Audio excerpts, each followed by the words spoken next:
آپ کو اکثر لوگ خوبصورت چیزوں یا شخصیات کی تعریف کرتے ہوئے دکھائی دیتے ہیں۔ وہ ایسی چیزوں کی تعریف کرتے ہیں جو ان کے خیال میں خوبصورت ہوتی ہیں۔ شاید دنیا کے آغاز سے ہی خوبصورتی ایک اہم موضوع رہی ہے۔ شاعری میں سب سے اہم موضوع خوبصورتی ہوتا ہے، چاہے وہ جھیلوں و آبشاروں کی خوبصورتی ہو یا بے جان و جاندار میں، لوگ ہمیشہ اس کے دل دادا رہے ہیں۔ سوال یہ ہے کہ لوگ خوبصورتی کی تعریف کیوں کرتے ہیں؟ آخر وہ کیا چیز ہے جو انہیں خوبصورتی کی تعریف کرنے پر مجبور کر دیتی ہے؟ ان سوالات کے جواب کے لیے ہمیں خوبصورتی کے معنی پر غور کرنا ہوگا۔ خوبصورتی کا مطلب ہے ایک ایسا وصف جو انسان، فطرت، فن یا کسی چیز میں نظر آنے والی خوشنمائی، حسن اور دلکشی کو ظاہر کرتا ہے۔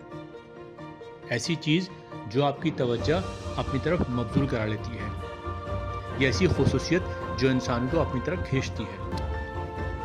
ان معنی سے ظاہر ہوتا ہے کہ خوبصورتی ایک طاقت یا خصوصیت ہے جو لوگوں کو متاثر کرتی ہے، انہیں اپنے سحر میں جکڑ لیتی ہے۔ لیکن کیا خوبصورت چیزیں ہمیں اپنی طرف کھینچنے کے علاوہ کچھ اور بھی کر سکتی ہیں؟ نہیں، کیونکہ خوبصورتی کی تعریف یہ بات واضح کرتی ہے کہ یہ کچھ اور نہیں کر سکتی سوائے اس کے کہ لوگوں کی توجہ اپنی طرف کھینچ لیں۔ تو پھر ہم خوبصورتی کو اپنے ذہن پر اتنا سوار کیوں کریں؟ مثال کے طور پہ اگر آپ اپنے گھر کے کسی کمرے میں مونا لیزا کی پینٹنگ لگا لیں تو اسے آپ کا کمرہ خوبصورت ضرور لگے گا، لیکن یہ پینٹنگ اس کمرے کو روشن نہیں کر سکتی۔ اس کے لیے آپ کو بلب یا ٹیوب لائٹ کا ہی انتظام کرنا پڑے گا، کیونکہ اس کا کام آپ کے کمرے کی خوبصورتی میں اضافہ کرنا ہے، نہ کہ اس کو روشن کرنا۔ یہ بھی حقیقت ہے کہ جہاں تک شو پیسز کا تعلق ہے تو انہیں محض ان کی خوبصورتی کی بنا پر ہی خریدا جاتا ہے، لیکن بہت ساری چیزیں ایسی ہوتی ہیں جنہیں ان کی خوبصورتی کی وجہ سے نہیں بلکہ ان کے بنیادی فائدے یا کام یعنی فنکشنز کی وجہ سے خریدا یا حاصل کیا جاتا ہے۔ اب آپ ایک ایسے خوبصورت موبائل فون کو خرید کر کیا کریں گے کہ جس کا پروسیسر، ریم اور اسٹوریج کیپیسٹی، بیٹری لائف اور کیمرہ کوالٹی انتہائی تھرڈ کلاس ہو؟ اسی طرح آپ ایک کار کو محض اس کی خوبصورتی کی بنا پر لاکھوں روپے دے کر کیوں خریدنا چاہیں گے کہ جس کی انجن کی performance, fuel efficiency, safety features اور ماڈل وغیرہ اپ ٹو دا مارک نہ ہو؟ نہیں، آپ ایسا ہرگز نہیں کریں گے۔ لیکن ایسے ہی عیب دار چیزوں کو بیچنے کے لیے ان کو خوبصورتی کے ریپر میں بند کر کے آپ کو ٹریپ کرنے یعنی جال میں پھنسانے کی کوشش کی جاتی ہے۔ کافی لوگ اس کو ہی مارکیٹنگ اسکل کہتے اور سمجھتے ہیں۔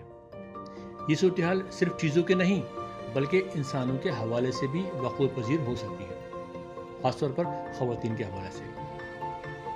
خواتین کو دنیا کی سب سے خوبصورت چیزوں میں سے ایک سمجھا جاتا ہے، اس لیے شادی کے لیے بھی کسی خاتون کو منتخب کرتے وقت ان کی خوبصورتی کو ہی سب سے اہم بنیاد بنایا جاتا ہے، جبکہ حقیقت میں دوسری چیزوں کے مقابلے میں خواتین بطور شریک حیات وہ ہستیاں ہوتی ہیں جو مرد حضرات سے زندگی بھر تعاون کرتی ہیں، ان کا ساتھ نبھاتی ہیں۔ لیکن بدقسمتی سے صرف خوبصورتی کو اہمیت دینے کے باعث ہم ان کے اخلاص، وفاداری، سمجھداری، معتدل مزاجی اور صبر جیسے بنیادی لازمی خصوصیات کو یکسر نظر انداز کر دیتے ہیں۔ یہی وجہ ہے کہ بہت سے شادی شدہ افراد شادی کے بعد اپنے فیصلوں سے انتہائی مایوس نظر آتے ہیں۔ اس کے برعکس اگر آپ زندگی کے سب سے اہم فیصلے کرتے وقت انسان کی اچھی خصوصیات کو بنیاد بنائیں تو آپ فائدے میں رہیں گے، اور جب اس میں خوبصورتی کا عنصر بھی شامل ہو جائے تو یہ بلا شبہ سونے پہ سہاگا ہوگا۔ لہٰذا سمجھداری کا تقاضا یہ ہے کہ آپ اپنے لیے کسی چیز کا انتخاب کر رہے ہیں یا شریک حیات کا، آپ کو فیصلہ ان کی بنیادی معیاری خصوصیات کو مد نظر رکھ کر ہی کرنا ہوگا۔